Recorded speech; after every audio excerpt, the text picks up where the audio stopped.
who's just joined. My name's Susanna. I'm just going to go through a little bit of housekeeping before we start the presentation today.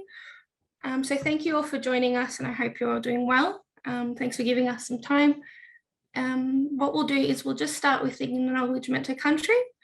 So in the spirit of reconciliation, Cengage Australia acknowledges the traditional custodians of country throughout Australia and their connections to land, sea and community. We pay our respects to their elders past and present and extend that respect to all Aboriginal and Torres Strait Islander peoples today. And then we might just do a little bit of housekeeping before we pass on to Greg and Robert.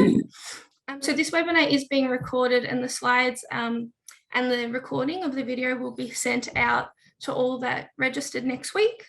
If you do attend the webinar in full today, you'll get your complimentary copy of the text once the book is published in September.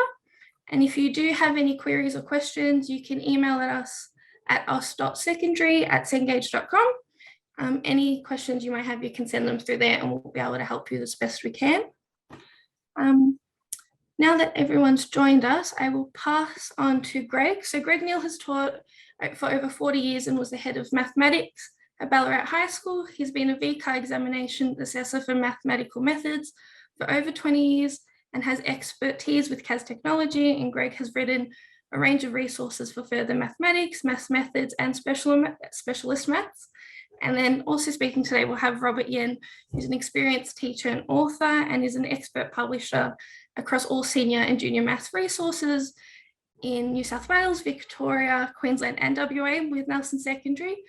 So he works at Cengage as the mathematics publisher as well. So what I'll do is I'll pass along to Greg, so we'll get started. Thank you. Thanks, Susanna. Our presentation is basically going to have three main sections. We'll look at the study design, the new study design that starts next year, and what are the main changes that have occurred in the study design. Robert will look at a sample chapter from specialist maths and take you through the features of our VICmaths text. And then finally, we'll look at an analysis question and work through exactly how you go about reading and interpreting and then solving an analysis question. And the one we'll look at will be around vectors. So the new maths courses have, there are 4 of them, and each of the 4 courses have 4 units. They're units 1 to 4. And all of the courses are now fully prescribed, so there are no options. So in the past, there were options in further maths. In the past, there were options in specialist maths units 1, 2. We'll move on and look at the assessment. So the weighting for the assessment's changed. So the SACs, like the school assessed coursework, unit 3 used to be 17% and unit 4, 17. So they're now 20 and 20. Exam 1 is now 20% and exam 2 is now 40%.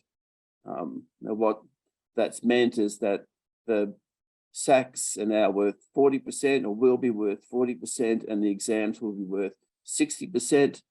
So that's 50% more weighting for exams than the SACs.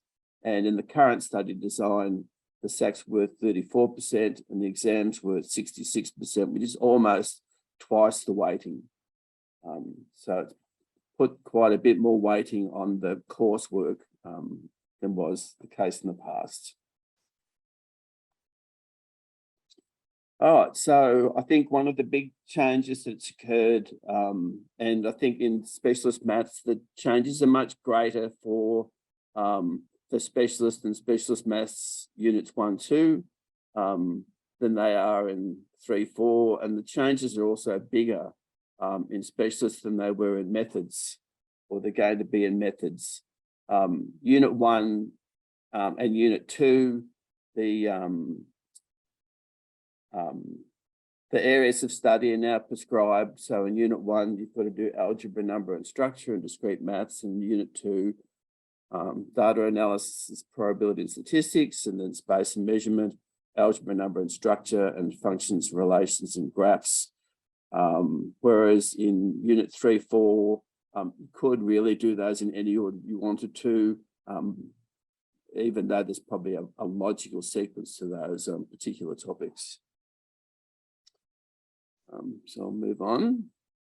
Now, I think I've noticed certainly studying this particular study design and looking at the particular changes that have made.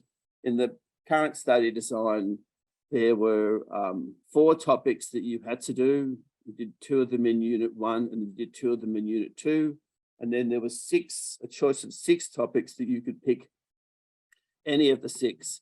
And even though a lot of the topic areas are still there, like they're in the current study design and the new study design, the fact that this study is now fully prescribed means that there would have been topics that are currently in the study design that teachers didn't pick to do. So for example, the graph theory is in the current study design, but your school may or may not teach that particular topic. The proof and number, that was one of the topic areas that you could pick or not pick. So again, even though it was there, a lot of it was there, you may or may not have chosen that. So things that are new, so the algorithms are new in logic and algorithms, the matrices, using matrices to solve equations and matrix operations, different methods of proof, which we'll look in a bit more detail later on.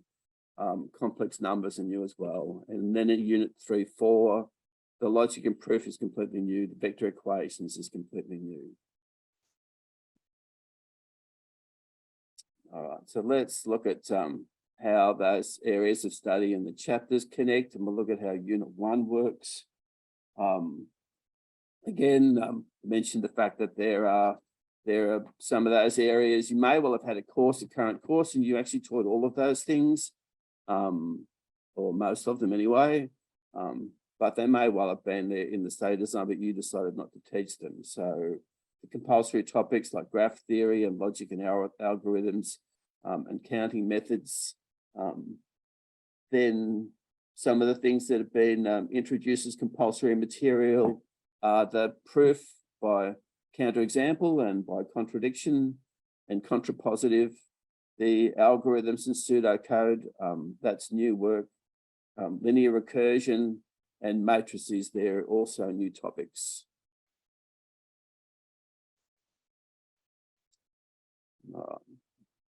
So, and there's been quite a bit of, I don't know whether you call it anxiety, but people look at this and say, there's something completely new. So maybe talk a little bit about exactly what an algorithm, a flowchart, and pseudocode are.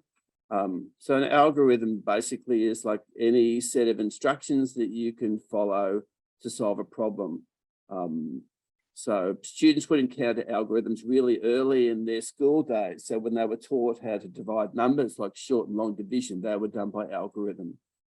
We have more complicated algorithms that are taught in Year 12, things like the bisection method for finding roots of equations or Newton's method for solving an equations. They're also done by algorithm. Lots of other iterative processes are done by algorithm. A really good way to show the algorithm as like a series of steps is using a diagram. So a flowchart's a great way symbolically to draw the algorithm to show where decisions are made and exactly what processes are done and where the loops are, where you need to make a decision about do you need to keep going or do you stop, and so on. Now, when you convert that flowchart into a text-based language, then that's called pseudocode. Pseudocode is like common, so it doesn't really matter if you're a programmer, what sort of language you might be programming in. You might be programming in Python, for example, but the pseudocode that's used is universal. So a programmer could use that pseudocode to communicate with other programmers. And then depending on what language they're writing in, they could convert that to a particular programming language.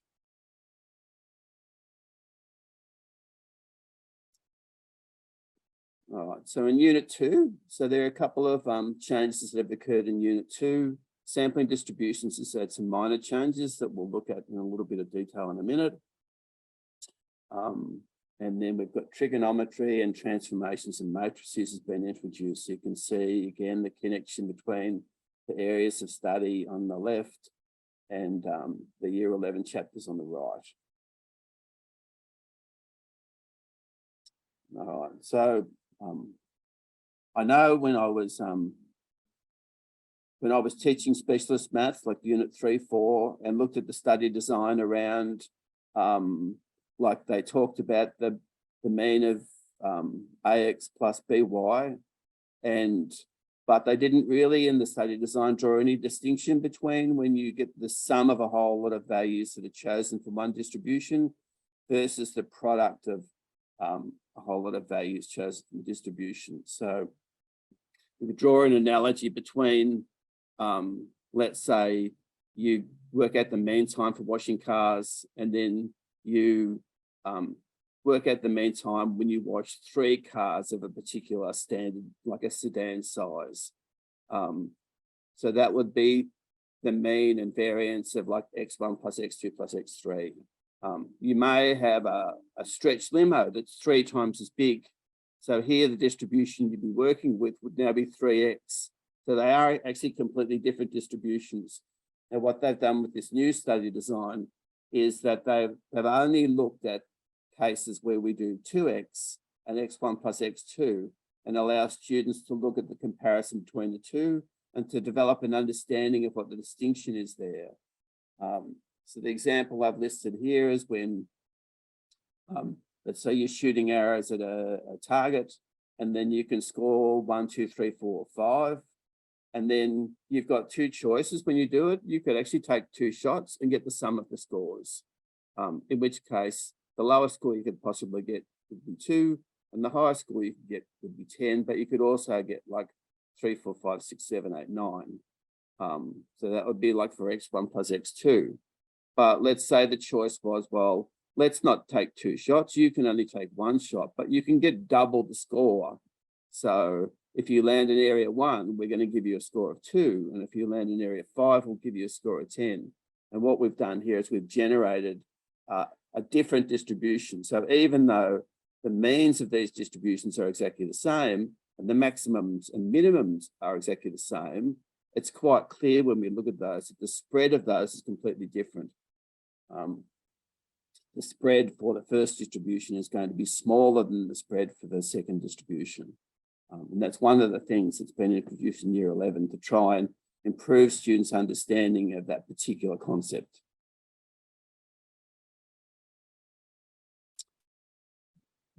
So here we'll look at some of the other things that have been added in. So the arc length and sectors and segments, sine and cosine rule have all been added into trigonometry. Angles between planes, complex numbers is now new.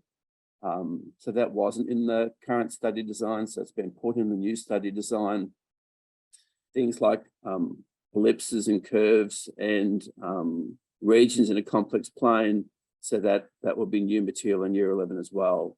And it's worth noting for teachers that are teaching Unit 1, 2 specialists and have students going into 3, 4.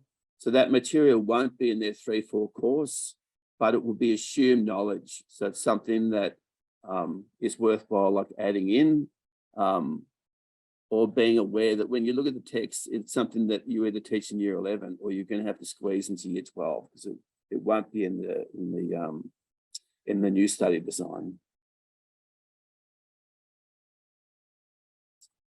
All right, so what else have they done? There's some things they've moved from Year 12 and moved into Year 11. So partial fractions and rational functions and inverse functions, absolute value functions, they've all been moved. Again, that's something that you should teach in Year 11. It won't be in the new Year 12 course.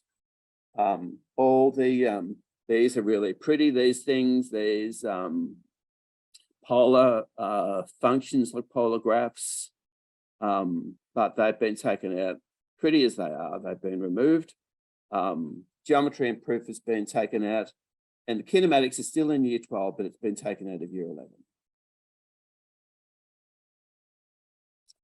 So the same way that they've added mathematical investigations into Unit 1, 2 and methods, they've also it's been added into Year 12. So it gives students the idea to do some investigation, to get some exposure to what a mathematical investigation would be like doing it in Year 11.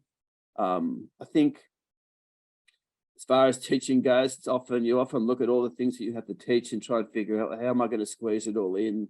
But the ideal thing to do is to find a way to use an investigation as another way to teach the material rather than to do it on top of what you're teaching.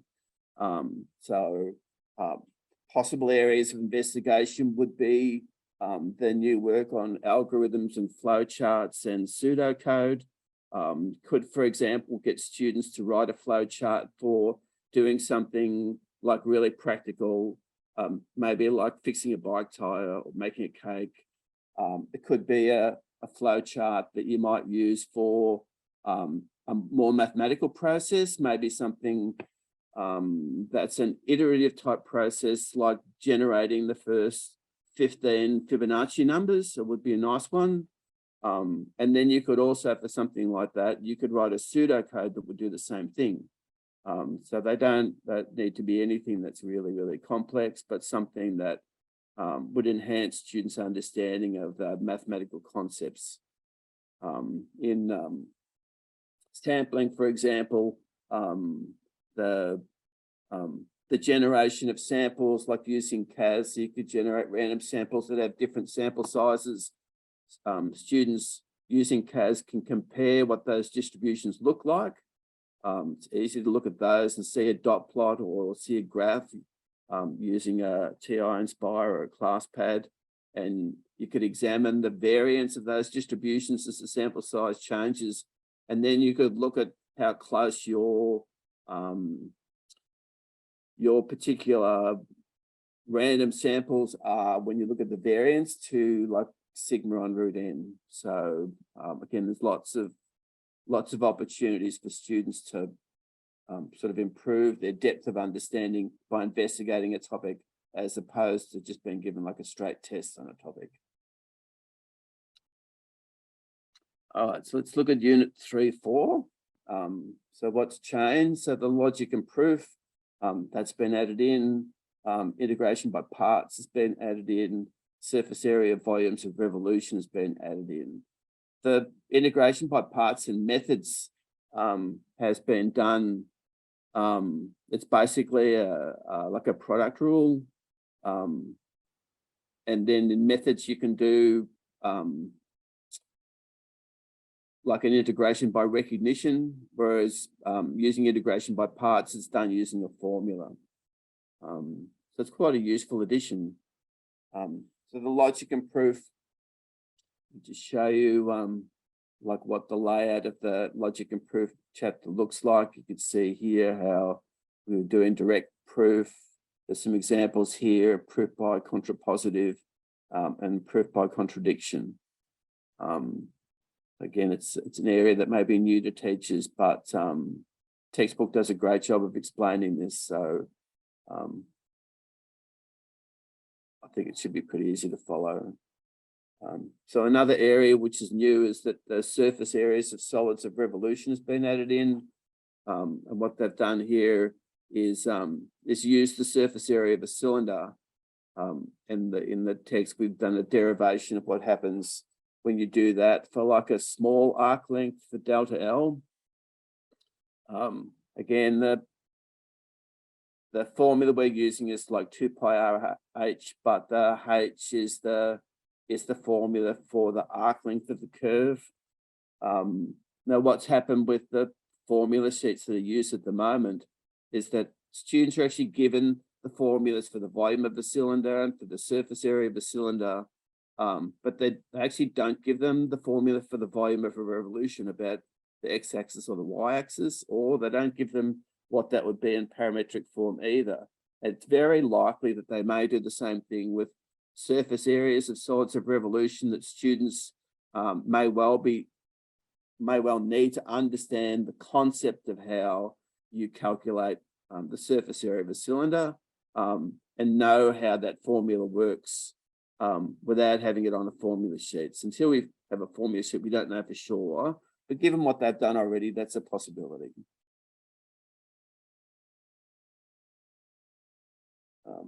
All right, so what else has changed in Unit 3.4? The vector product has been introduced into vectors, which we'll look at in a little bit more detail. Vector equations have been introduced, and mechanics has been taken out. I'm sure a lot of people shed a few tears over this. Thank you. And so here we'll look at our text coverage of the vector product. So what we're able to do here is we're able to do what's called, rather than a dot or scalar product, we can do a cross product. And what the cross product does is that given two vectors, it'll work out a vector which is like its magnitude is the product of the magnitudes of the two vectors, but it's at right angles to those two vectors. There's a formula there, and here's an example, and then a worked example of how that's calculated. And like in all of the sections in the text, we've got CAS instructions on how to do all of this particular theory. So here we've got a cross product done on a TI and a class pad.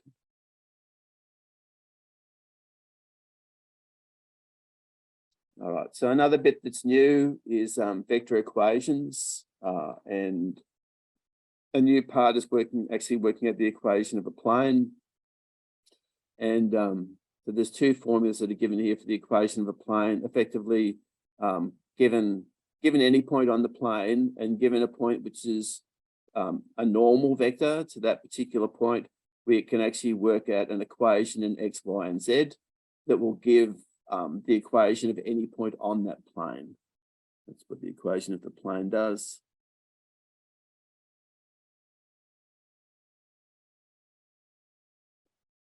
All right, so how has the assessment changed? So pretty much the type of assessment that you're doing currently in Specialist Unit 3.4 is still exactly the same.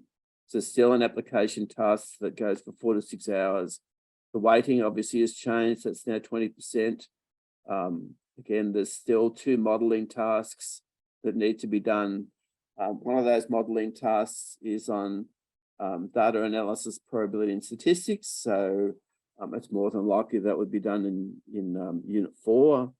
And then like term 4, wouldn't it? And then like in or late term 3, and then maybe early term 3, you do another modelling task as well.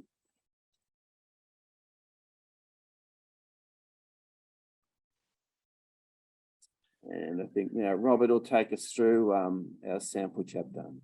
Okay, thanks, Greg. Just wanted to ask you, can you summarize like the changes to the study design for the specialist maths course? Do you think it's a better course now than what it was before? I certainly think it gives students a lot more breadth, and that's one thing that the people that were putting the study design together have tried to do. The fact that the content is now compulsory means that students will end up doing all of the topics that are there. Mathematicians have always been really worried about the fact that proof was disappearing from maths courses, and there's been an obvious emphasis on bringing proof back into the courses, and specialists is a really good place to put that in. So yeah. I think that the biggest change really, apart from the fact that you've got new work there on proof and logic and algorithms and pseudocode and flowcharts. So that's like a new content area. I think the biggest change is the fact that it's now must do. And so there'll certainly be uniformity from school to school around exactly what students do and what they encounter in year 11 going on to year 12. Yeah, it certainly seems more integrated. There's more links between topics. There's a lot more algorithmic thinking involved. It also comes from year 7 to 10. And there's also more continuity between years 11 and 12. Yes, yeah. Okay, well, let's have a look at a sample chapter from the Year 12 Specialist Maths book, and we're looking at vectors today. So I'm just going to walk you through this. If you went to our methods webinar, it's going to be the same structure, but we're going to look at the vectors chapter. So basically at the front of the chapter, we do have a list of what's covered in the chapter, and you can see it goes from 1.1 operations with vectors, which is revision of what they did in year 11, because there is a vectors chapter in year 11 as well. And then it ends with 1.7 vector proofs of geometric results. So not much different to what the current topic is. So the only new thing is 1.5, the vector product. On the second page, you can see the study design coverage. So we've been very particular about sticking to the study design and making sure that we cover every dot point in the key knowledge and skills, and not introducing content that isn't in the study design. So we've got it listed there for you on the second page of each chapter.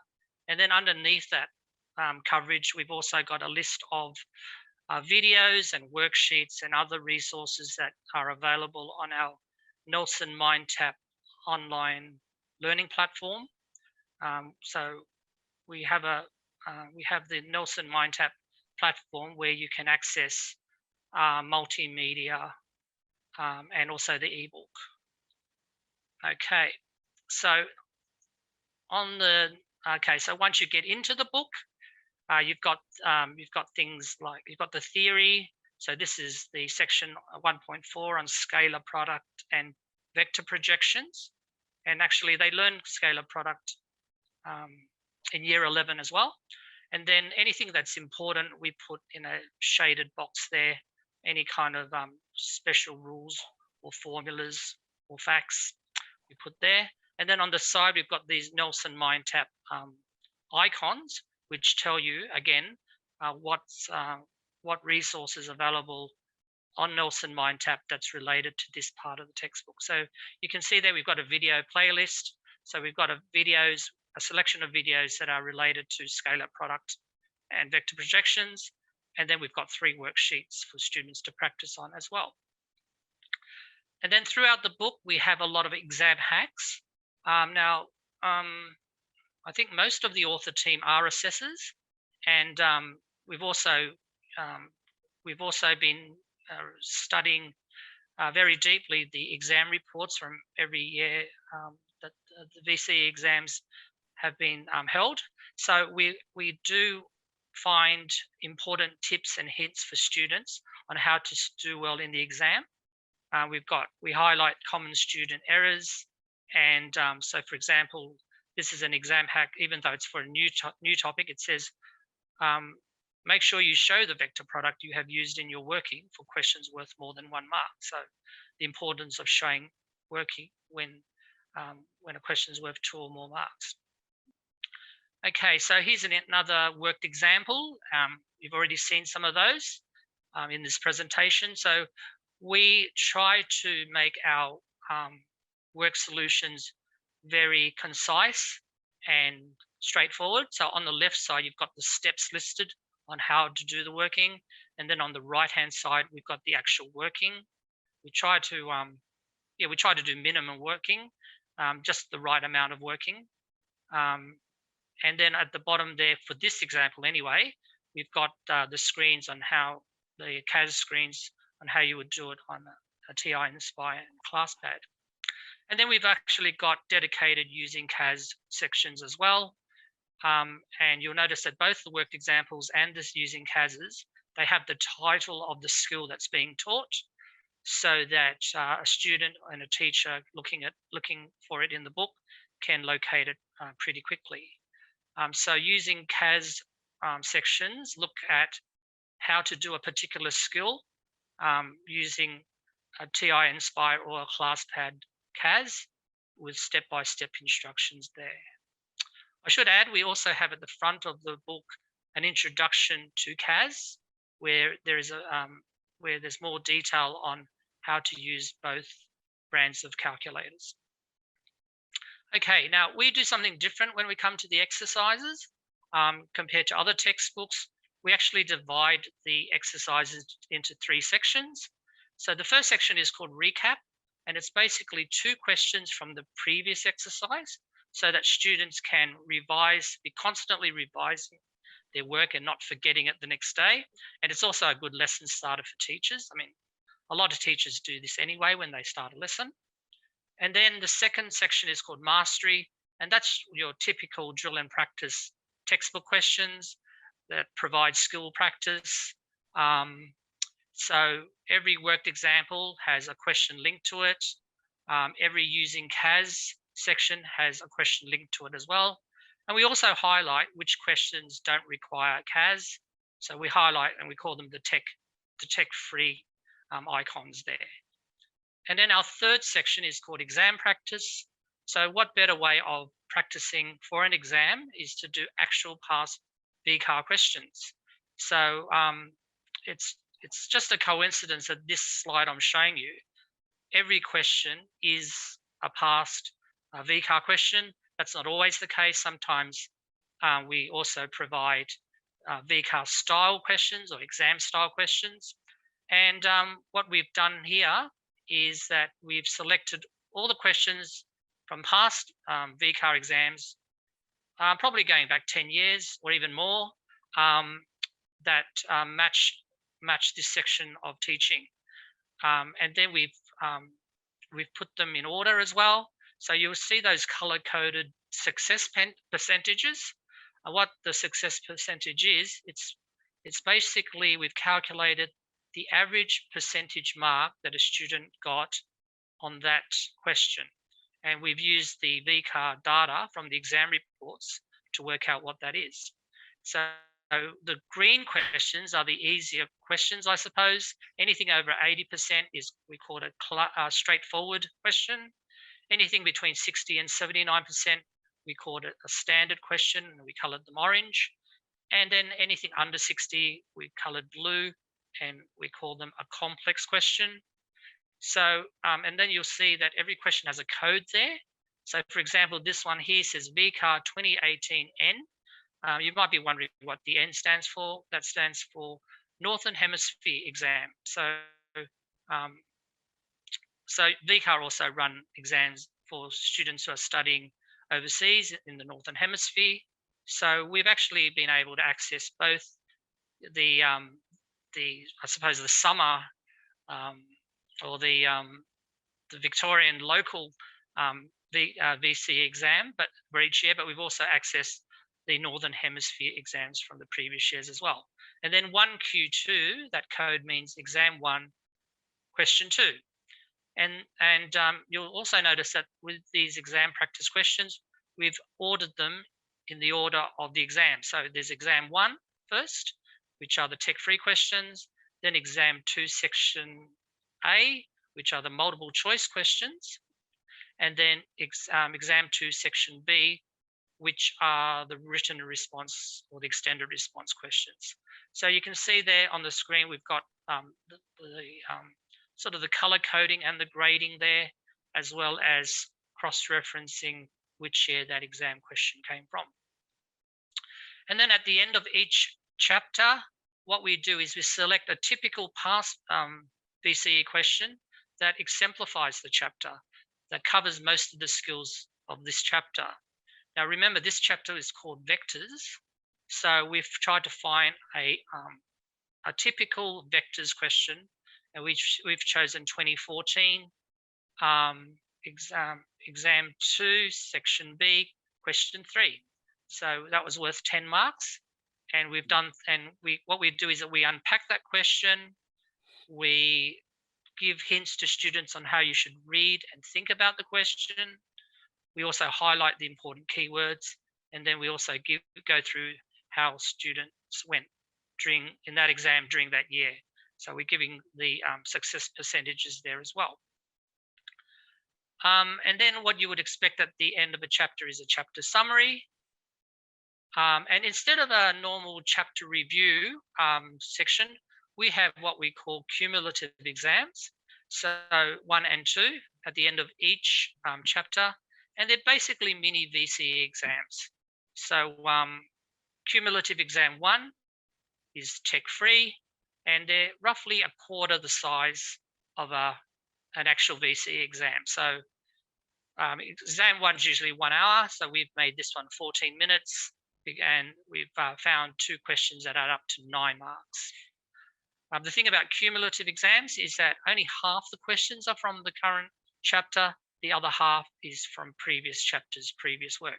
So we're trying to build into our teaching and learning program cumulative revision,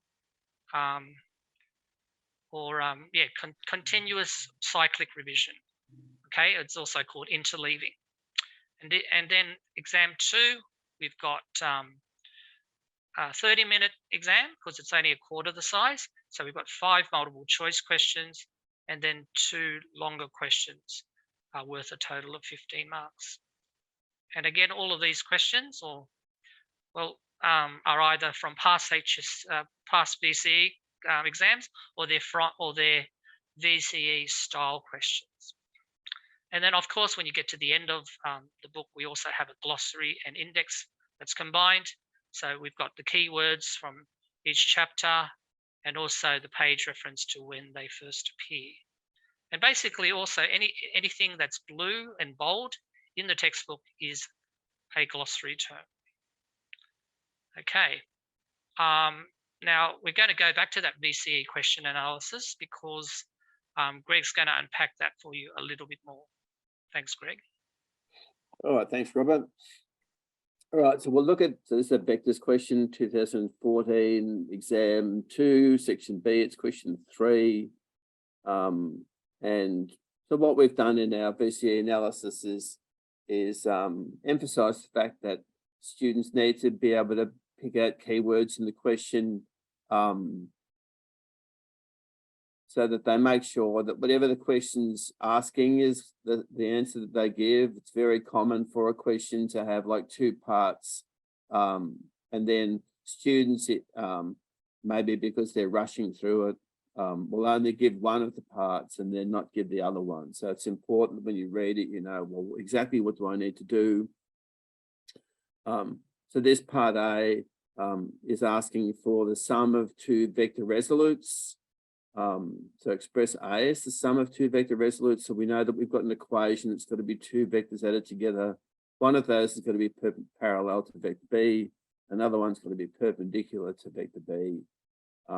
Make sure that you clearly identify what those vector resolutes are. And then the next part is a vector proof.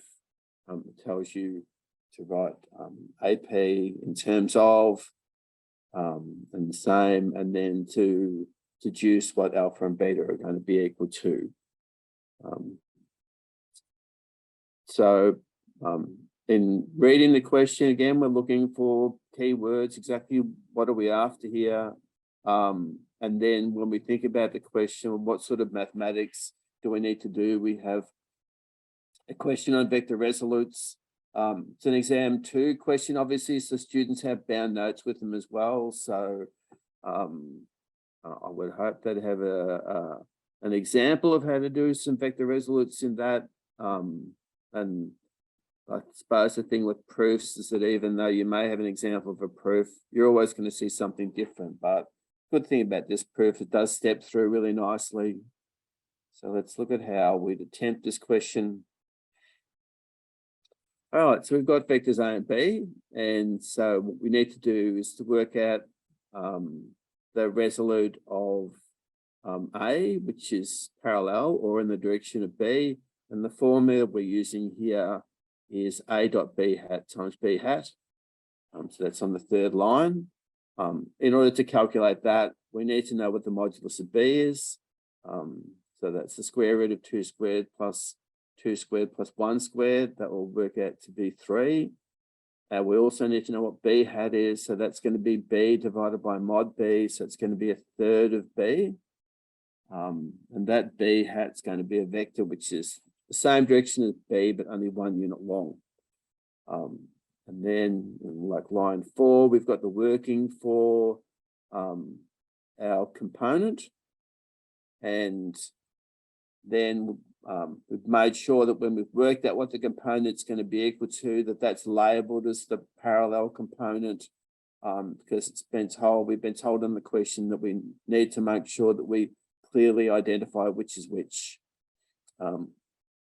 Last thing you want to have to look at is like a page of maths, but it to be completely unclear what all the answers mean. So if we have a look, what did the examiners have to say about this? Oh no, we'll do the perpendicular one, sorry. So now both of these components, they end up adding up, they're resolutes of A, so they both add up to A, and we've already worked out one part of A that adds up to A. That was the part that was in the same direction as B, and now we need to work out the other part, which is the bit that's perpendicular to B. So if we do A, take away the component in the direction of B, then that's going to give us the other resolute. So you can see that working in line 2.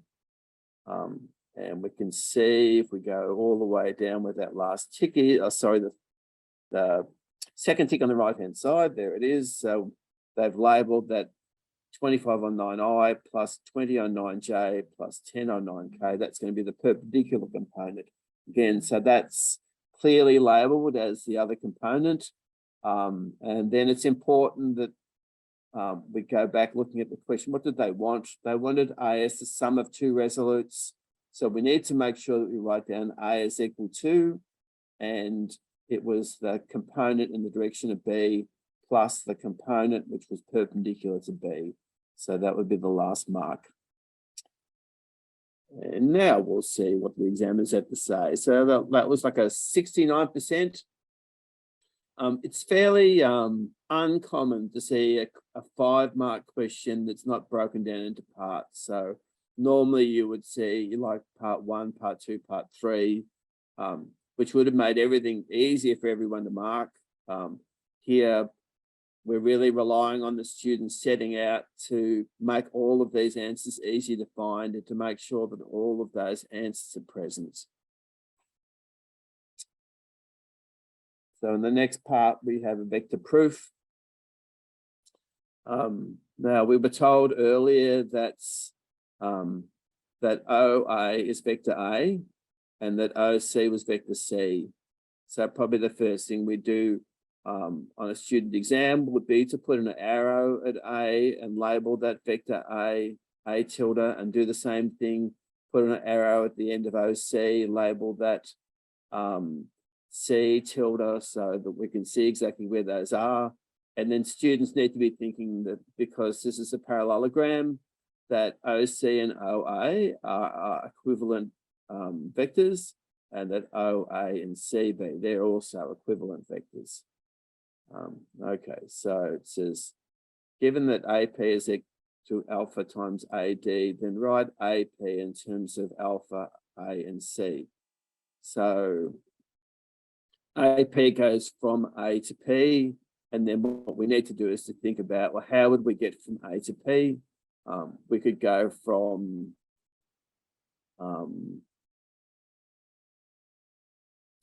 A to D. Go back. So A to P is alpha times A to D. So we want to see, how do we get from A to D? So we could go from A to B, and then from B to D. And then A to B is vector C, but B to D is half of vector A, but it's in the opposite direction. So that's going to give us C, take away a half A. So that's where that, here we are. So it's where that first tick is there. And then we know that AP is alpha times that. So AP is alpha times C, take away half A. And so the examiners said, so that's pretty good response on that. So it's 80% response. So that was done very well. So let's look at part 2. So here, this is set up in a similar way. It says that OP is beta times O to B. And so we need to work out, using that information, work out another expression for AP. So the first thing we'll do is to work out, well, how do we do O to B. And so to get from O to B, we're going to go from O to C, and then we're going to go from C to B. So that would be C plus A. And then to get OP, we want to go beta times that. So that means that OP, that's going to be beta times C plus A. Now what they want is they want an equation for AP. Now to get from A to P this time, we're going to go from A to O and then from O to P. And A to O is negative A, and O to P we just worked out. That was beta times C plus A. And so that's highlighted down the bottom. That's our vector AP.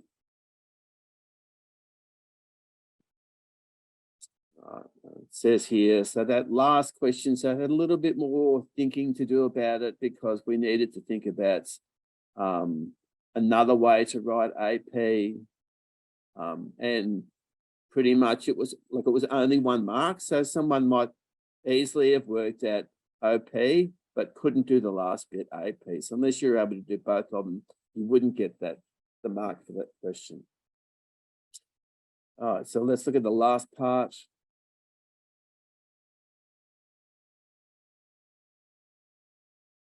So part 3.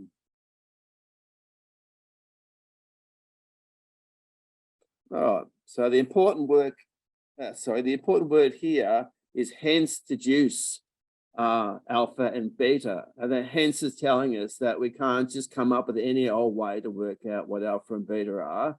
We actually need to use the previous results. And in the previous results, we've worked out 2 different equations for AP. And because they both give us the same vector, we know that the answer in part 1 is exactly the same as the answer in part 2. So we know that AP in part 1 is equal to AP in part 2. And what we can do here is that we can look at the coefficients and we can equate coefficients of these 2 vectors. So it's a process that's used quite a bit in specialist. If we look at vector A, and we look at the things on the left-hand side that are multiplied by vector A, we end up getting negative a half alpha. Now, if we look on the right-hand side at vector A and look at what A has been multiplied by, so there's a negative 1A and there's also plus beta A. So that means if I equate those 2 coefficients on the left and the right-hand side, I'm going to get negative a half alpha is equal to negative 1 plus beta. Now I can do exactly the same with vector C. On the left-hand side of the equation, the coefficient is alpha, and on the right-hand side of the equation, the coefficient of C is beta. That means alpha must be equal to beta. Now, if I into that first equation, that will give me alpha and beta are both equal to 2/3. And so that was a 2-mark question, but the thing which has made that difficult is that to get the very last mark, you needed to have both of those AP answers correct. It's very possible that students that got the wrong answer for part 1 or part 2 could still get 1 mark by making their 2 answers equal to one another. So it's worthwhile that students know that they can still get some consequential marks by following through their working, even though they might think that they know that there's an error somewhere. All right, thanks, Robert. Oh, okay. So, yeah, thanks, Greg. So you might recognize the gentleman on the screen. His name is Darren Smith, and he has his own website where he does go through, well, he unpacks maths, he does maths videos, but he also goes through past VCE questions. And so we've asked him to do a video walkthrough of each of the VCE question analysis in each chapter of our books, not only in specialists, but also in methods and general maths. So we've asked him, so is working through them all. And so what he'll basically do is he's made a video for each of, and he's done what Greg just did, but he's recorded it on video where he goes through the unpacking of the question, looking at the keywords, giving exam hints and tips, and then going through the solution, and then going through the student performance data on how students went. And he also shows you how to use the CAS as well. So as you can see there, he's using both the class pad and he's also using the TI. So so that's just an extra bonus. So for each, we do have videos featured, video playlists featured in each chapter, but at the end of each chapter, we do have a dedicated video where Darren goes through the VCE question analysis. Okay, now I would like to introduce to you Gillian Lim, who is our learning consultant on the sales team, and she will give you some more details about the rest of the Nelson VICmaths series. That's so great. Thanks. Yeah, thank you so much, Robert. Hi, everyone. I'm Jill. I'm Nelson Learning Consultant. So firstly, congratulations to everyone to really making it to the last week of the term. And for others who are already on holidays, great. Thank you all for joining in this evening. Yes, I am excited to present to you VicMaths, a complete teaching and learning solution that has been created built upon research into the science of learning. Our focus is to prepare VCE students for their exams and optimizing their learning achievements. As you've heard from Greg and Robert, VicMaths includes purposeful exam practice in every chapter and an extensive array of practice and revision resources to offer teachers and learners a better way to maths mastery. So if we can look at the next slide with the components, please. Just across general methods, specialist and foundation, the student book is available as a blended print digital product or digital only. The pricing of $89.95 for print and Nelson MyTab courseware, or $49.95 for Nelson MyTab courseware. It's also worth mentioning that the value packs across general methods and specialist maths are available at $99.95 each. So you will get a printed student book, a mastery workbook, and Nelson MyTab courseware. We'll just go and see the workbooks now, please.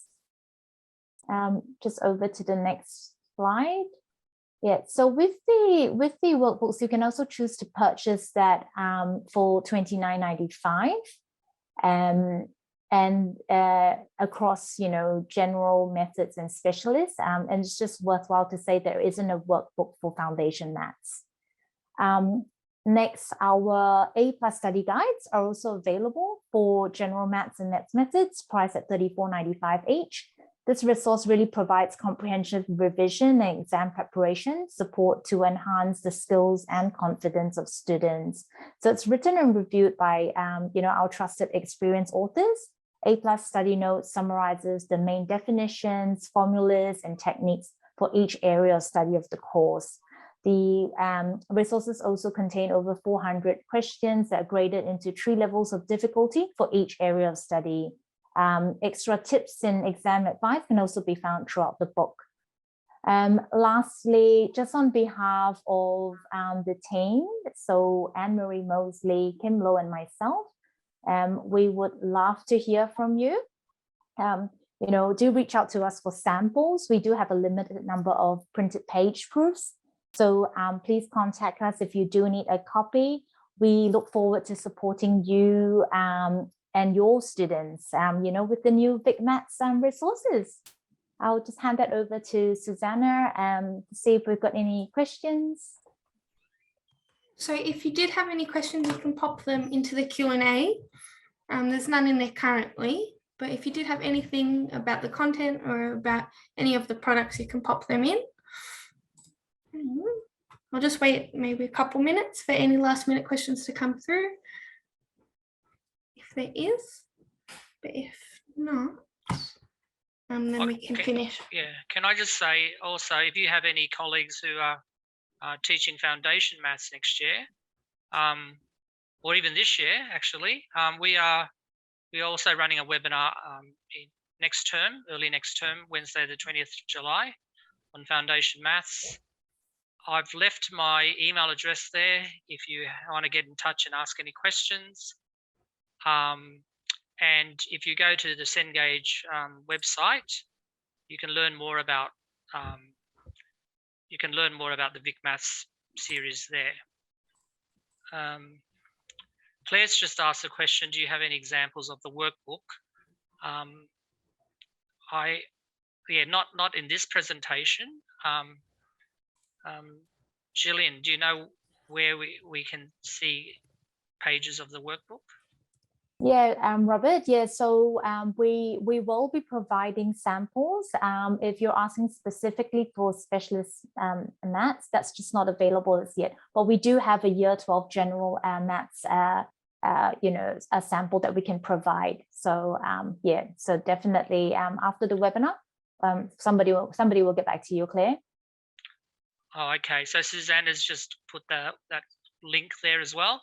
So by the way, everyone, the worked exam, the workbooks, the mastery workbooks are basically full of matched examples. So where we have a worked example in the textbook, we also have a matched example in the workbook, but with blank spaces for students to write the answers in. So we've got a similar question, but with different context or numbers, values, and then we get the student to fill it in.